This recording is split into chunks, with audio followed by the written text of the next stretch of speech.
Sir, വളരെ രസകരമായ എന്നാൽ ഗുരുതരമായിട്ടുള്ള ഒരു പ്രശ്നമാണ് ദേശാഭിമാനി വാരാന്ത പതിപ്പുമായിട്ട് ഉണ്ടായിട്ടുള്ളത്.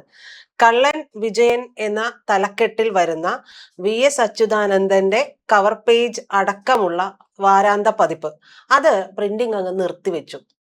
അതിന്റെ പ്രധാനപ്പെട്ട കാരണം ഈ തലക്കെട്ട് തന്നെയാണ്. കള്ളൻ വിജയൻ ധന്യ നാടക ഗ്രാമം മുത്തിപ്പാറ PO എന്ന തലക്കെട്ട് ഒരു ബോർഡിൽ തൂങ്ങിക്കിടക്കുന്ന തരത്തിലാണ് ഉണ്ടായിരുന്നത്. എന്നാൽ ഇതിന്റെ ഈ ലേഖനം എഴുതിയ ആള് പറയുകയും ചെയ്തിട്ടുണ്ട്, ഞാൻ ആ തലക്കെട്ട് ശ്രദ്ധിക്കണമായിരുന്നു എന്നൊരു പോസ്റ്റ് ഇടുകയും ചെയ്തിട്ടുണ്ട്. കള്ളൻ വിജയൻ എന്ന് പറയുന്ന തലക്കെട്ടിൽ എന്താണ് സാർ പ്രശ്നം? യഥാർത്ഥത്തിൽ കള്ളൻ വിജയൻ എന്ന തലക്കെട്ടിലല്ല പ്രശ്നം. ഞാൻ കണക്കാക്കുന്നത് അത് VSന്റെ പതിപ്പാണ്. കാരണം VSന്റെ ജന്മ എന്താ പറയുക വാർഷികമായ മറ്റേ ഓർമ്മ ദിവസമായ അതിന്റെ വാർഷികമാണ് ഇന്ന്.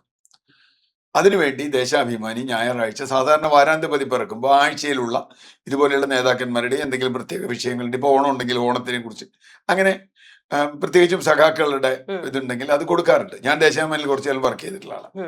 അതുകൊണ്ട് എനിക്ക് അത് ദേശാഭിമാനി മാത്രമല്ല എല്ലാ പത്രങ്ങളും കൊടുക്കും. ദേശാഭിമാനി പ്രത്യേകിച്ചും സഖാക്കളുടെ ഇങ്ങനെ ദിവസം PMSന്റെ അല്ലെങ്കിൽ AKGയുടെ ഒക്കെ നമ്മൾ കൊടുക്കാറുണ്ട്. ഇത്തവണ VSന്റെ ആണ് വരേണ്ടത്. തീർച്ചയായും തൊട്ടു മുമ്പുള്ള ഞായറാഴ്ചത്തെ വാരാന്ത്യ പതിപ്പ് ഇറങ്ങിയില്ല.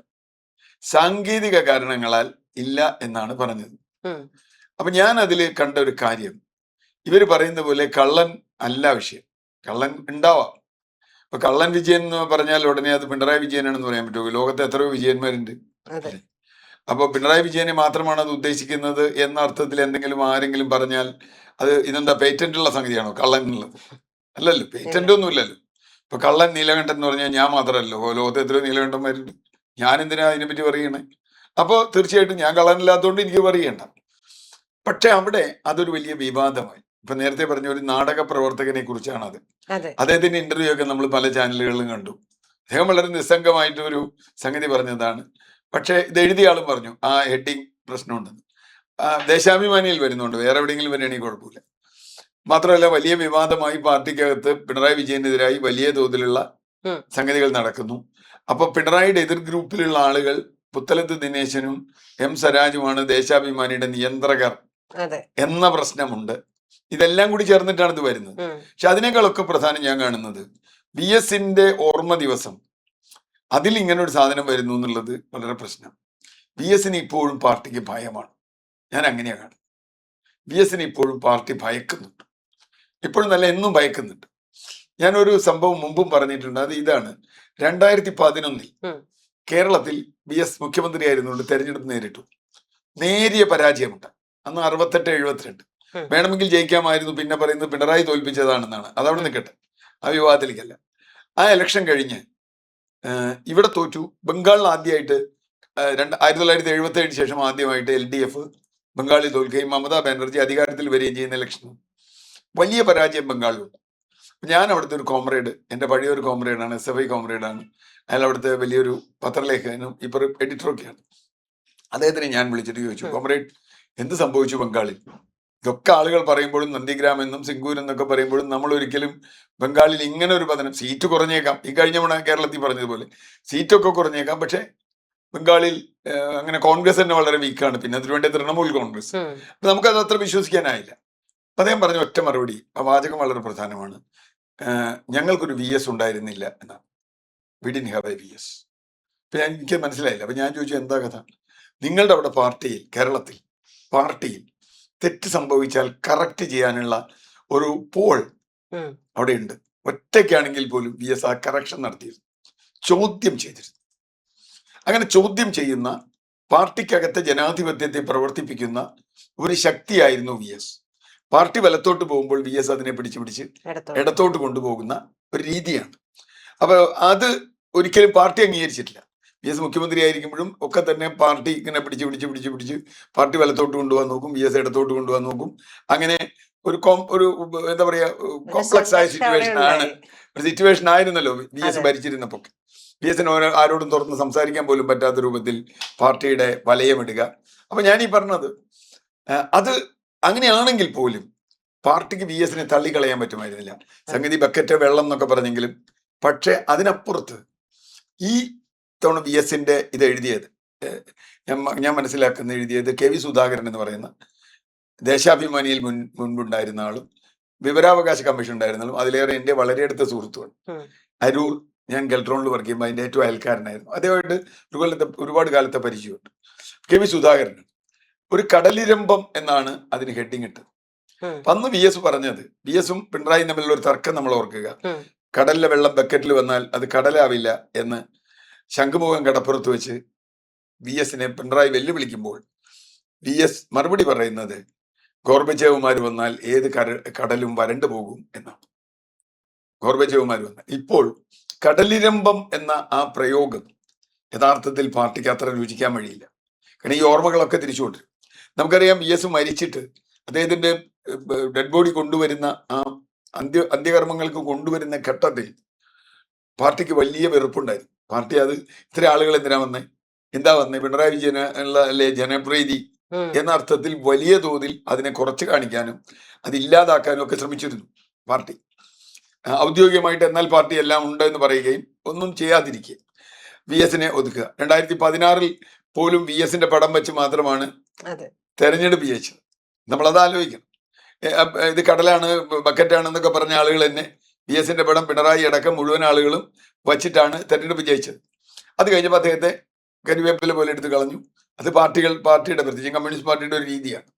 ഏതായാലും ഇപ്പോൾ വി എസിന്റെ ഓർമ്മ രണ്ടാമത് വരുന്നത് CPM-നെ സംബന്ധിച്ച് വലിയ പ്രശ്നം മാത്രമല്ല. 2026 ഇപ്പൊ കഴിഞ്ഞ നിയമസഭാ തെരഞ്ഞെടുപ്പിൽ ഞാൻ എപ്പോഴും എനിക്ക് തോന്നിയിട്ടുള്ള ഒരു കാര്യം, യഥാർത്ഥത്തിൽ പിണറായി തോൽപ്പിച്ച UDF അല്ല, VS ആണ്. VS ആണ് പിണറായിയെ തോൽപ്പിച്ചെന്ന്. പാർട്ടിക്കകത്ത് ഒരു കറക്റ്റീവ് ഫോഴ്സ് ഉണ്ടാകണമെന്ന് എപ്പോഴും ആഗ്രഹിച്ചിരുന്ന ആളാണ് VS. ആ കറക്റ്റീവ് ഫോഴ്സ് ആണ് പ്രത്യേകിച്ചും പാർട്ടി കോട്ടകളിൽ പാർട്ടിയെ തകർത്തത്. അത് കുഞ്ഞികൃഷ്ണനായാലും ഗോവിന്ദനായാലും അല്ലെങ്കിൽ തൃക്കരിപ്പൂരായാലും സുധാകരനായാലും വലിയ തോതിൽ പാർട്ടിയെ കറക്റ്റ് ചെയ്യുന്ന തരത്തിൽ പാർട്ടി പ്രവർത്തകർ വന്നു. VS അങ്ങനെയായിരുന്നു. VS പാർട്ടിയോടല്ല പറഞ്ഞിരുന്നേ, പാർട്ടി പ്രവർത്തകരോടും സാധാരണ ജനങ്ങളോടുമാണ് കമ്മ്യൂണിക്കേറ്റ് ചെയ്തിരുന്നു. അവരത് കേട്ടു.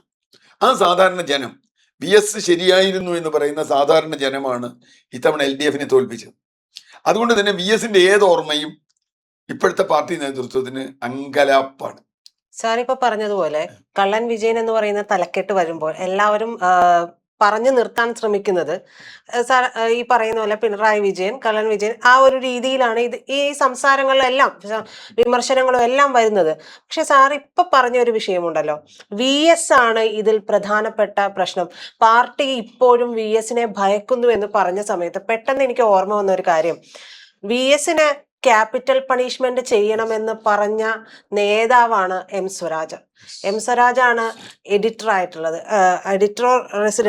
റെസിഡന്റ് എഡിറ്റർ ആണ്. അപ്പോ സ്വാഭാവികമായിട്ടും അവിടെ ഒരു പ്രവർത്തനം നടക്കാനുള്ള സാധ്യത പെട്ടെന്ന് സാർ പറയുമ്പോൾ എന്റെ മനസ്സിലൂടെ പോയ ഒരു കാര്യമാണത്. അല്ല, അത് മാത്രമല്ല, M. സ്വരാജ് ക്യാപിറ്റൽ പണിഷ്മെന്റ് കൊടുക്കണമെന്ന് പറയുന്ന ഒരു കാലം വേറെയാണ്. അതന്ന് പിണറായിയെ സപ്പോർട്ട് ചെയ്യാൻ എല്ലാവരും പിണറായിയുടെ പിന്നിലാണ് ഞങ്ങൾ, ഉറച്ചു നിൽക്കുന്നു പാറ പോലെ എന്ന് പറയുന്ന ആ ഏറ്റവും വലിയ മണ്ടത്തരം. യഥാർത്ഥത്തിൽ പിണറായി എന്ന് പറഞ്ഞാൽ അമാനുഷനൊന്നുമല്ല. പിണറായിക്ക് തെറ്റുപറ്റുമെങ്കിൽ തെറ്റുപറ്റി എന്ന് പറയാനും തിരുത്താനുമാണ് പാർട്ടി. അത് പാർട്ടി ചെയ്തില്ല, അതാണല്ലോ ഇപ്പൊ അനുഭവിക്കണേ. അത് ചെയ്യണമെന്ന് പറഞ്ഞ ആളാണ് VS. ഇപ്പൊ എനിക്ക് തോന്നുന്നു സ്വരാജിനും ഏതാണ്ട് VS പറഞ്ഞ അഭിപ്രായം ഉണ്ടെന്ന്. കാരണം ഇപ്പൊ ദേശാഭിമാനിക്ക് കഴിഞ്ഞ കുറെ കാലമായി പറ്റിയ തെറ്റുകൾ നമ്മൾ ഒരുപാട് ചർച്ച ചെയ്തതല്ലേ. ഇപ്പൊ വിഴിഞ്ഞം വിഷയത്തിൽ സതീശൻ കാണിക്കുമ്പോഴാണ് MB ഗോവിന്ദൻ മാഷ് കാണുന്നത്, അയ്യോ ദേശാഭിമാനി ഇങ്ങനെ എഴുതി വന്നു. കഴിഞ്ഞ ജൂൺ 5-ന് ദേശാഭിമാനി എഴുതിയ കുറിപ്പെടുത്തിട്ടാണ് കൊടുക്കുന്നത്. അപ്പൊ ദേശാഭിമാനി അത് എവിടെ നിന്ന് കിട്ടി എന്നുള്ള ചോദ്യമാണ് ഇവരൊക്കെ ഉന്നയിച്ചത്. എവിടെ നിന്ന് കിട്ടിയെന്നൊക്കെ നിൽക്കട്ടെ, എക്കണോമിക് ടൈംസ് ചെയ്യുന്നോ ഫൈനാൻഷ്യൽ എക്സ്പ്രസ് എഴുതിയെന്നോ എടുത്തിട്ടാണ് അത് കൊടുത്തത്. പക്ഷേ അതിനിടയിലുള്ള കമന്റാണ് പൊളിറ്റിക്കൽ. ആ വാർത്തയല്ല പൊളിറ്റിക്കൽ, കമന്റാണ് പൊളിറ്റിക്കൽ. ആ പൊളിറ്റിക്കൽ എന്താ? ഇത് LDF സർക്കാരിന്റെ മുൻകൂർ ധാരണയുടെ അടിസ്ഥാനത്തിൽ LDF സർക്കാരിന്റെ വലിയ നേട്ടമാണ് എന്ന് ജൂണിലും ജൂലൈയിലും MSc സംബന്ധിച്ച് എഴുതിയ വാർത്തയിൽ വന്നു. അപ്പൊ പ്രശ്നം വാർത്തയുടെ സോഴ്സ് അല്ല, അതിന്റെ പൊളിറ്റിക്സ് ആണ്. സോഴ്സ് എവിടെ നിന്ന് വേണ്ടി കിട്ടട്ടെ, അത് നമുക്ക് വാദിക്കാം. പക്ഷെ പൊളിറ്റിക്സ് എന്താ? MSc വരുന്നത് ഇടതുപക്ഷ സർക്കാരിന്റെ ദീർഘവീക്ഷണത്തിന്റെ ഫലമാണ് എന്ന് ദേശാഭിമാനി എഴുതുന്നു. അപ്പൊ ദേശാഭിമാനി എന്ന് പറഞ്ഞാൽ ആരാ അത് കൺട്രോൾ ചെയ്യുന്നത്? 2 സെക്രട്ടേറിയറ്റ് മെമ്പർമാരാണ്. 2 സെക്രട്ടേറിയറ്റ് മെമ്പർമാർ കാണാതെ അതിലൊന്നും വരില്ലല്ലോ. ഞാനും ദേശാഭിമാനിയിൽ വർക്ക് ചെയ്തിട്ടുള്ളതാണ്. അവിടെയുള്ള ആളുകൾ എന്തെങ്കിലും അങ്ങനെ ഒരു തെറ്റു വാർത്ത വന്നാൽ ഉടനെ തന്നെ അത് എഡിറ്റർ, പ്രസിഡന്റ് എഡിറ്റർ അല്ലെങ്കിൽ ആരെങ്കിലും ഇടപെടും. സംശയമുള്ള വാർത്ത ഉണ്ടെങ്കിൽ അവരെ കാണിച്ചിട്ട് നമ്മൾ കൊടുക്കുള്ളൂ. കാരണം അങ്ങനെ കൊടുക്കാൻ പാടുള്ളൂ. അത് പാർട്ടി പത്രം എന്ന് പറഞ്ഞാൽ അതാണ്. പാർട്ടി പത്രം പിന്നെ മറ്റുള്ളവരുടെ പ്രചരണത്തിനല്ലല്ലോ പാർട്ടി ജനങ്ങൾ വായിക്കുന്നത്. പാർട്ടി പത്രമായിട്ട് വരണം. പക്ഷേ ആ പാർട്ടി പത്രത്തിന്റെ രാഷ്ട്രീയത്തിൽ വലിയ തോതിൽ വെള്ളം ചേർക്കപ്പെട്ടു. ഒന്നല്ല, പല പ്രാവശ്യം ഇപ്പോഴും ചേർത്തു. ഈ വെള്ളം ചേർക്കൽ എന്തുകൊണ്ടുണ്ടായി എന്ന് ചോദിച്ചാൽ അത് പാർട്ടി പത്രത്തിന്റെ കുഴപ്പമല്ല, പാർട്ടിയുടെ കുഴപ്പമാണ്. പാർട്ടിയുടെ നയങ്ങളിൽ ഉണ്ടായ ഈ പറഞ്ഞ വ്യതിയാനമാണ്.